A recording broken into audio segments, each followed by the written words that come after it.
Hollywood silver screen presenting fall. इस कहानी की शुरुआत में हमें बेकी नाम की एक लड़की को दिखाया जाता है जो माउंटेन क्लाइंबर है। उसकी अभी अभी डैन से शादी हुई है। डैन भी एक माउंटेन क्लाइंबर है। इन दोनों को ही पहाड़ों पर चढ़ने का शौक है और इस वक्त भी ये पहाड़ों के ऊपर चढ़ रहे होते हैं। बेकी के साथ उसकी दोस्त भी होती है और अब डैन जब ऊपर चढ़ रहा होता है तभी उसे एक घोंसला दिखता है और जब वो उसके अंदर हाथ डालता है तो उसके अंदर का पक्षी उड़ जाता है, जिस वजह से डैन का बैलेंस बिगड़ जाता है और वो ऊपर से नीचे गिर जाता है। पर वो रस्सी से बंधा हुआ है इसीलिए अब वो हवा में लटक गया है। अब ना वो ऊपर आ सकता है और ना ही नीचे। ये दोनों के दोनों डैन को बचाने की कोशिश करते हैं लेकिन ये उसकी मदद नहीं कर पाते और तभी उसकी रस्सी का क्लिप निकल जाता है।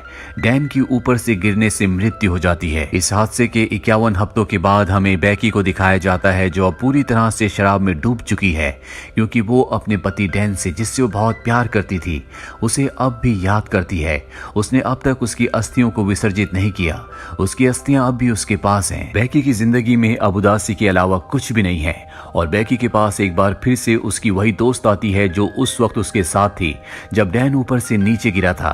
उसकी दोस्त का नाम हंटर होता है। हंटर बेकी को देखकर बहुत खुश होती है। जब उसे पता चलता है कि बेकी ने अपनी जान लेने की भी कोशिश की तो वो बेकी से कहती है कि हमें दोबारा से क्लाइंबिंग करना चाहिए और इसके बाद वो अपने मोबाइल पर उसे एक टावर दिखाती है जो कि टीवी टावर है। ये टावर एक ऐसे भीड़ में होता है जहां पर इंसान बहुत कम जाते हैं और इस टावर की ऊंचाई होती है 2000 फीट। हालांकि बेकी इस जगह नहीं जाना चाहती और जब उसकी दोस्त हंटर कहती है कि उस टावर के ऊपर चढ़ने के बाद तुम डैन की राख को वहां से उड़ा देना, इससे उसकी आत्मा को शांति मिलेगी, तो बेकी मान जाती है और अभी दोनों के दोनों उस भीड़ में पहुंच जाते हैं जहां पर ये वीडियोस बना रहे होते हैं, फोटोज खींच रहे होते हैं और हंटर उन वीडियोस को और फोटोज को अपने इंस्टाग्राम पर अपलोड कर रही होती है। अभी देखते हैं कि टावर इनके सामने है जो आसमान की गहराइयों के अंदर जा रहा है क्योंकि इसकी ऊंचाई बहुत ज्यादा है। आज से पहले इन्होंने कभी भी इतनी ऊंचाई तक चढ़ने की कोशिश नहीं की। इन दोनों को डर तो लग रहा होता है पर अब ये धीरे धीरे ऊपर चढ़ना शुरू कर देते हैं। बेकी का डर ज्यादा होता है क्योंकि उसे पता है कि ये लोहा जिससे टावर बना है वो बहुत पुराना है। उसकी आवाज उसे लगातार आ रही होती है और धीरे धीरे वो भी हंटर के पीछे ऊपर चढ़ रही होती है और जब वे आधे टावर तक पहुंच जाते हैं तो इन्हें एहसास होता है कि यहाँ पर हवाएं बहुत तेज है। ये हाइट इतनी होती है जितनी आईफिल टावर की है, यानी लगभग पूरे 1000 फीट। अभी लगातार ऊपर चढ़ना शुरू कर देते हैं और जब बेकी नीचे देखती है तो उसे डर लगना शुरू हो जाता है क्योंकि उसने पिछले 1 साल से क्लाइंबिंग नहीं की। लगातार ऊपर चढ़ते हुए अब ये टॉप तक पहुंचने वाले होते हैं तभी बेकी सीढ़ी पर पैर रखती है और वहां से एक स्क्रू गिर जाता है जिसके बारे में इन्हें पता नहीं चलता। अभी दोनों के दोनों 2000 फीट यानी कि टावर के ऊपर तक पहुंच चुके हैं जहां से इन्हें दुनिया बहुत अलग दिख रही होती है। इतनी हाइट पर चढ़ने के बाद, एक टारगेट को अचीव करने के बाद अब बेकी को भी अच्छा लग रहा होता है। ये दोनों के दोनों यहाँ पर एंजॉय करते हैं, बहुत सारी फोटोज क्लिक करते हैं। साथ ही हंटर जो ड्रोन कैमरा अपने साथ यहाँ पर लाई होती है उससे वो अपनी वीडियोज भी बनाती है ताकि इंस्टाग्राम पर अपलोड कर सके। ये दोनों के दोनों बहुत खुश हैं। हंटर इतनी एक्साइटेड होती है कि वो टार से लटक जाती है और बेकी को उसकी फोटोज क्लिक करने को कहती है। इसके बाद वो बेकी को भी ऐसा करने को कहती है। बेकी भी उसके कहने पर ऐसा करती है और अब ये दोनों के दोनों बहुत खुश हैं।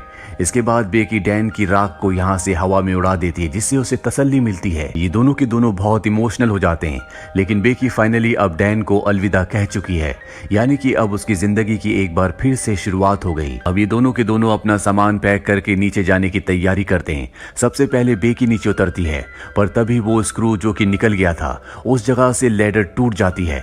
बेकी हवा में लटक जाती है पर रस्सी की वजह से वो जमीन पर नहीं गिरती, जिसके बाद हंटर उसे वापस ऊपर खींच लेती है। लेकिन बेकी के पास जो बैग था जिसके अंदर इनके खाने पीने की चीजें थी वो नीचे डिश पर अटक जाता है जहां तक पहुंचना लगभग पूरी तरह से नामुमकिन है। ये अपने मोबाइल्स को भी चेक करते हैं लेकिन यहाँ पर इतनी ऊंचाई पर कवरेज नहीं होता, यानी कि दोनों के दोनों अब 2000 फीट की ऊंचाई पर फंस चुके हैं। यहाँ दूर दूर तक कोई भी नहीं होता। अगर कोई हुआ भी तो इतनी ऊंचाई से इनकी आवाज नहीं सुन सकता। यहीं टार के ऊपर एक बॉक्स होता है जिसके अंदर एक फ्लेयर गन और एक दूरबीन होती है और दिन में फ्लेयर गन का इस्तेमाल करने का कोई भी मतलब नहीं है, क्योंकि फ्लेयर गन को दिन में कोई नहीं देखेगा।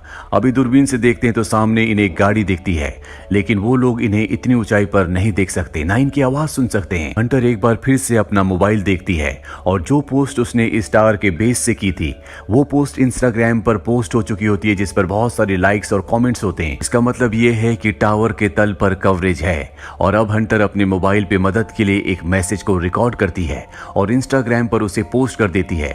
इसके बाद वो अपने मोबाइल को रस्सी से बांधकर टावर से नीचे लटकाती है ताकि कवरेज आए और उसका मैसेज पोस्ट हो जाए।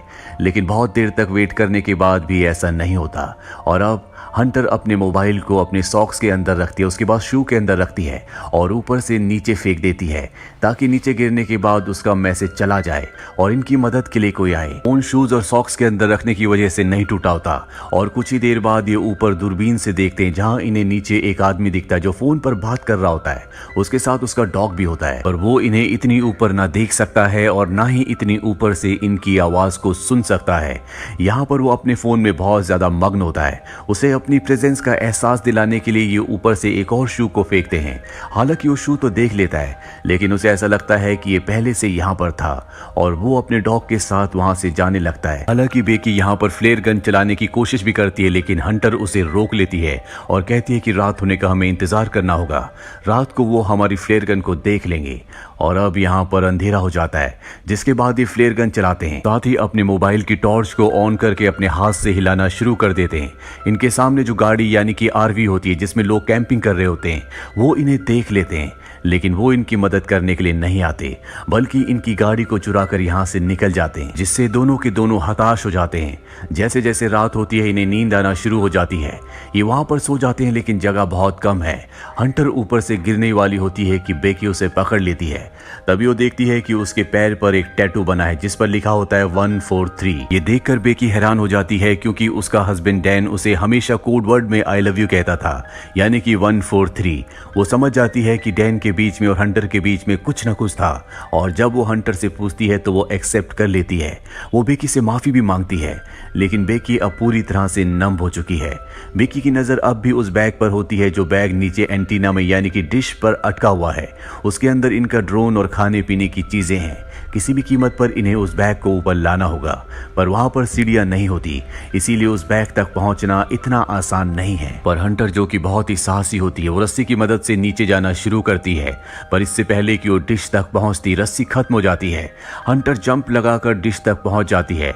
अब उसके पास बैग है, लेकिन रस्सी उससे दूर होती है। वो सेल्फी स्टिक की मदद से बैग को रस्सी में अटकाती है और इसके बाद खुद भी जंप मारकर रस्सी को पकड़ लेती है। पर रस्सी से ऊपर चढ़ना इतना आसान नहीं है, क्योंकि इसमें बहुत ताकत लगती है और उसके हाथ जख्मी हो रहे होते हैं, जिस वजह से रस्सी उससे छूट जाती है और नीचे गिर जाती है। बेकी जब नीचे देखती है तो वो अब भी रस्सी से अटकी हुई होती है और वो उसे रस्सी के साथ ऊपर खींच लेती है, जिस वजह से उसकी जान बच जाती है। अब इनके पास इनका ड्रोन है जिसे ये मदद मंगवाने के लिए यूज करना चाहते हैं। ये एक पेपर पर लिखते हैं कि हमें मदद की जरूरत है, हम टावर के ऊपर अटक चुके हैं, और उस पेपर को ये ड्रोन के साथ फिक्स कर देते हैं और अब ये ड्रोन को उड़ाते हैं। पर तभी इन्हें पता चलता है कि इनके ड्रोन की बैटरी बहुत ज्यादा डाउन है, वो सामने दूर दिख रहे घर तक नहीं पहुंच सकता, इसीलिए इन्हें ड्रोन को वापस बुलाना पड़ता है। और अब एक बार फिर से रात हो जाती है। रात को जब बेकी सोती है तो ऊपर देखती है कि टावर के टॉप पर एक लाइट जल रही है, यानी कि वहां पर करंट है। वो बड़ी मुश्किल से ऊपर चढ़ती है और ड्रोन के चार्जर से उसे चार्ज करना शुरू करती है। जब तक ड्रोन चार्ज नहीं होता उसे वहीं पर लटका रहना पड़ता है। ड्रोन जब पूरी तरह से चार्ज हो जाता है तो बेकी नीचे उतर जाती है, जिसके बाद ये ड्रोन पर उसी चिट को लगाते हैं जिस पर इन्होंने लिखा होता है कि इन्हें मदद की जरूरत है, और इसे उस घर की तरफ भेजते हैं जो सामने दिख रहा होता है। पर इससे पहले कि वो घर तक पहुंचता वो एक गाड़ी से टकरा जाता है, जिससे इनकी आखिरी उम्मीद भी टूट जाती है और अब इन्हें कोई उम्मीद नहीं है कि कोई इनकी मदद के लिए यहाँ पर आएगा। बेकी की हालत बहुत ज्यादा खराब हो चुकी है।